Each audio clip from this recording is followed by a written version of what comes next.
No one thinks much of the Buffalo Bills entering the 2019 NFL season. And frankly, a lot of the attention outside of the Patriots in the AFC East entering the season is on the New York Jets. And don't get me wrong, I like the New York Jets to get better in 2019. But when it comes to the team that I believe is going to finish second in the AFC East, potentially a team from this division that can compete with the Patriots and push the Patriots to be a better team in 2019 and potentially make the wild card in the AFC, I look straight to the Buffalo Bills, a team that's getting completely overlooked, went 6-10 in 2018 and made massive changes in the 2019 offseason. This is why the Buffalo Bills are the most underrated team in the NFL heading into the 2019 season. Before I give you my reasoning for why the Bills are the most underrated team in the NFL, Gronk, spike the like button, subscribe to The Bottom Line View for more NFL videos just like this, and comment below your opinion. Do you agree with me? Do you think the Bills are underrated, or am I overhyping Buffalo? The first reason why the Buffalo Bills are underrated heading into the 2019 NFL season is their coaching. Their coaching is extremely overlooked. Sean McDermott is the first Buffalo Bills head coach to take the Bills to the playoffs since 1999. His team believes in him. He's a quality NFL head coach, and he's one of the best young head coaches in football. And he already has a wild card appearance now with a new quarterback in Josh Allen. He hopes to do that in 2019. In 2018, his specialty is defense. He had the second-ranked defense in 2018, despite having one of the worst offenses from a player perspective, roster perspective, in the entire NFL. So the defense has been successful in Buffalo, which is why you hired Sean McDermott. He's taking them in a new, fresh direction that I think Bills fans love. I think the Bills organization loves so far. And I'm a big believer in Sean McDermott, which is reason number one why the Bills are extremely underrated going into 2019. But not only Sean McDermott, but I think they have one of the young, bright offensive coordinators. And of course, this is my Patriot bias here shining through. But Brian Daboll is a former Patriot coach. He comes from Alabama as well, working under Nick Saban as his offensive coordinator. And I just like the system that he's been willing to implement and actually adjust around the talent that he's had so far in his 1 year with the Buffalo Bills, adjusting to what Josh Allen does well and letting him shine with his skill set. And I think he'll continue to do that in 2019. Leslie Frazier is one of the best veteran defensive coordinators in football as well, who doesn't get enough respect for what he's been able to do over the course of his career. This is a stable of really talented coaches that put their players in a great position to win and compete every Sunday, which makes me believe that the Bills are a team that are going to be in a lot of tight games in 2019 and hopefully on the winning end of a lot of them. The 2019 Buffalo Bills offense is going to be a completely different unit from the one we saw in 2018. You could argue the 2018 Buffalo Bills offense from top to bottom, counting their weapons, counting their quarterback play, counting their offensive line, counting their running game, was the worst in football. You could possibly say, and I would argue, that the Bills supporting cast around young quarterback Josh Allen was the worst in football and one of the worst that we've seen in recent seasons. So that being said, it wasn't going to be hard for the Buffalo Bills to upgrade the talent around their young quarterback Josh Allen, and I think they did exactly that. You look at what they've done.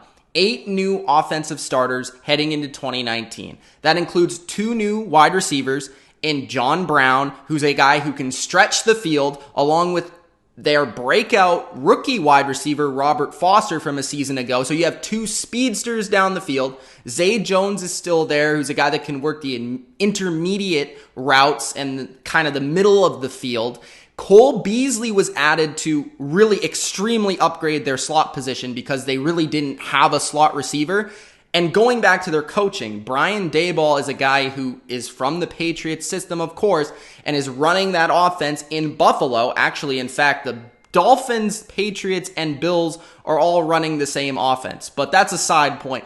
The Buffalo Bills, Cole Beasley is going to be like what Julian Edelman, Wes Welker, what they've done in the Patriots offense. And I'm not saying Cole Beasley is Julian Edelman.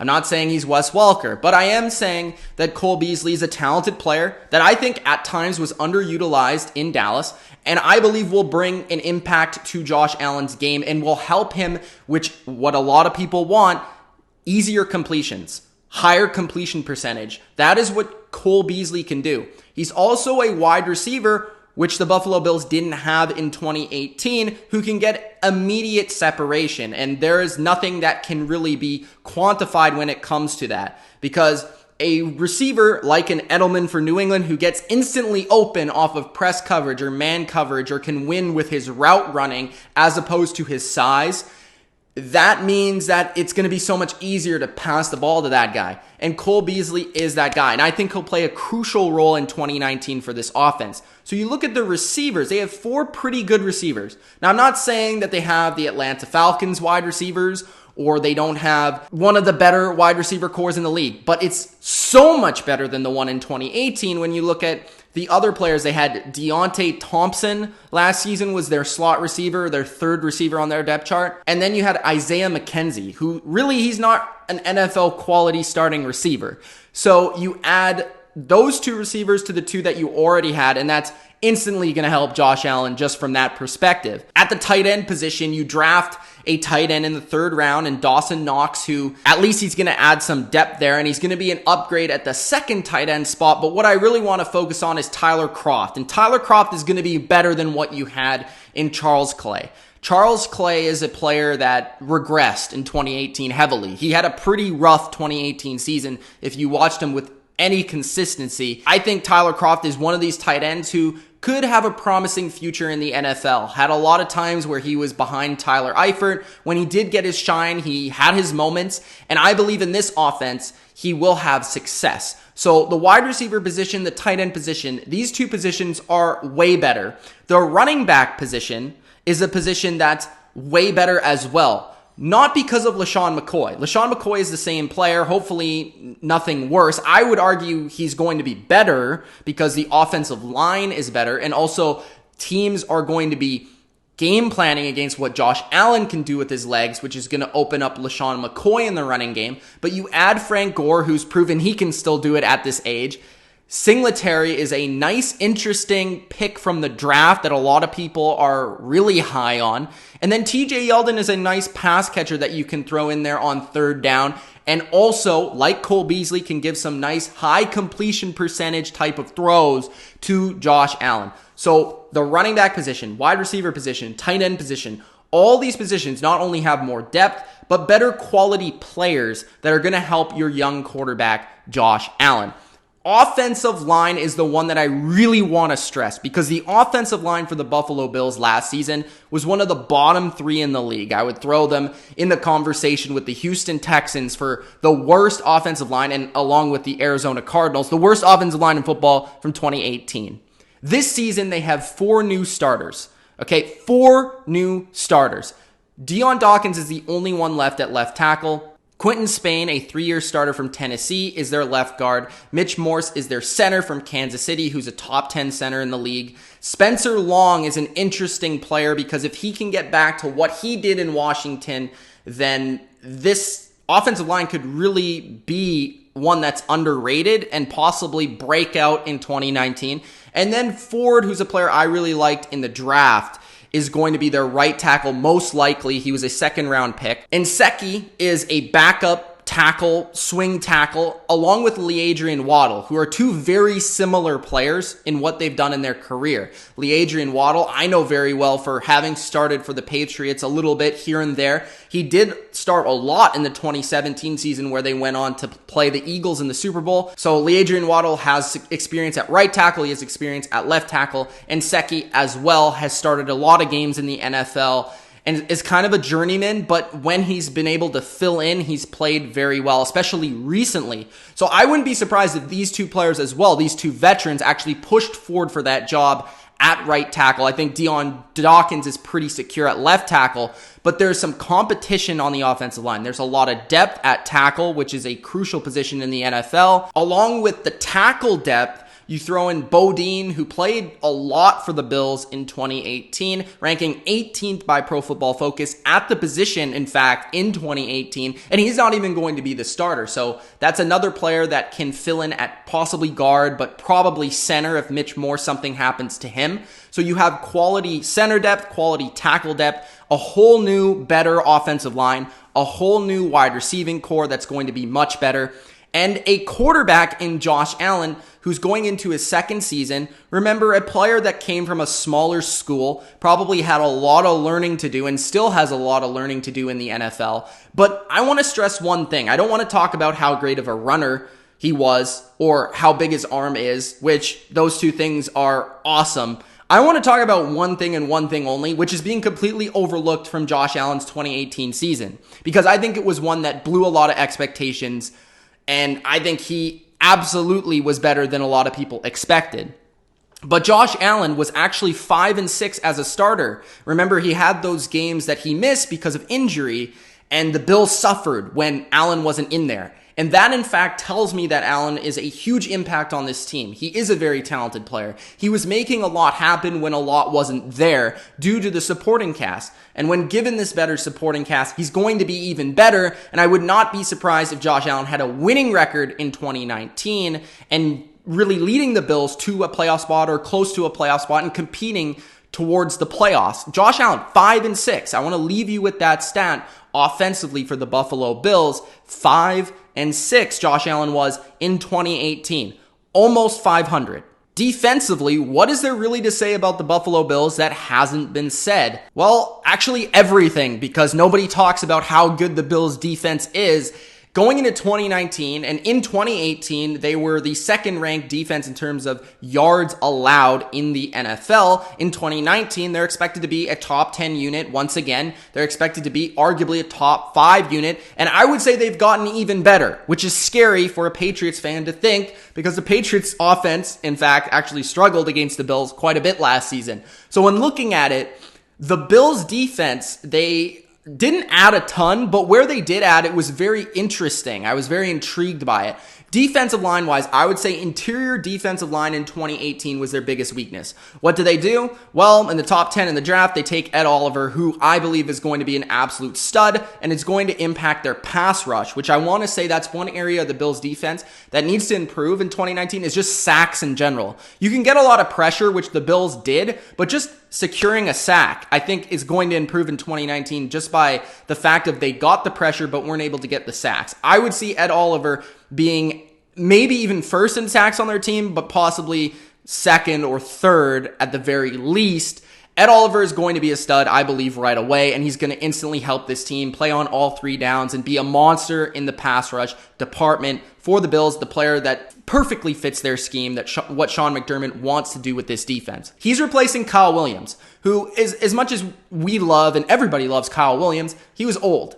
And Kyle Williams, it was time for him to retire, and Ed Oliver is going to be better, I do believe, in 2019. The interesting signings to me were in the secondary, where they added Kevin Johnson of the Houston Texans, who only played 1 game last year in 2018, and he's going to compete for a starting role, possibly in the slot, along with EJ Gaines. And Bills fans will remember this name because he was a starting corner for the Bills in 2017, where he had probably the best year of his career and was a really good tandem with Tre'Davious White. So if EJ Gaines can get back in this defense, get back in this scheme, and this happens very often in the NFL where a player leaves a scheme, isn't as good in another scheme, comes back to that team, and plays very well. It happens a lot, and a lot more than you would think. As well as the fact that they have Levi Wallace, who played a lot last year for them in a starting role. He was ranked 4th by PFF last season, and I don't think he's the 4th best corner in the NFL, but he's pretty good, and he'll compete for a spot there as well, across from Tre'Davious White, who's one of the better corners in football. Linebacker-wise, I think the Bills, this is where they're extremely underrated. This is where their defense is here and taken to here, because Tremaine Edmunds, he was 20 years old when he played in his first season in the NFL. There are not many people or players or human beings who play in the NFL at 20 years old. He was a freak of nature, so to speak. I believe he was drafted at 19, maybe 20.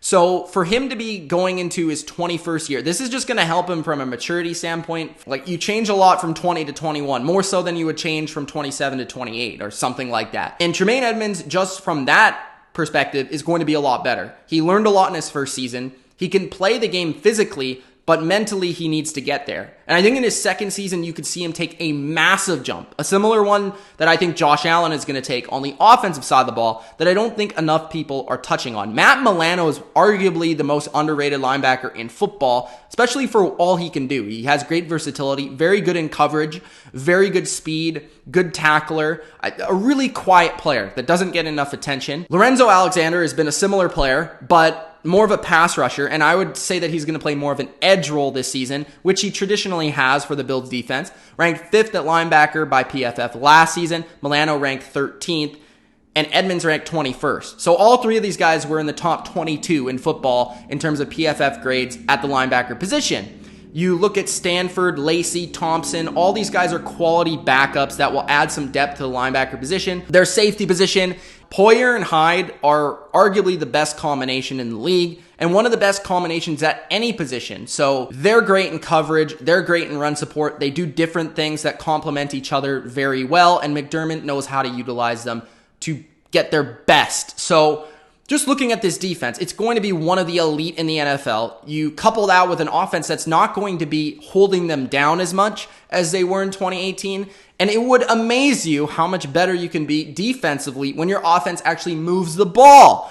So in 2019, this is why the Buffalo Bills are the most underrated team going into the season. Remember, they lost 10 games in 2018. 3 of them were by less than 7 points. 4 to the Jets, 4 to the Dolphins, 7 to the Houston Texans. Josh Allen was 5-6 in his first season in the NFL, and had a terrible supporting cast, the worst in the league. The offense is better. The offensive line is better. The receivers are better. The defense, I would argue, is better, and this is why the Bills are the most underrated team in the NFL. Gronk, spike the like button, subscribe to the Bottom Line View for more NFL videos just like this, and peace out.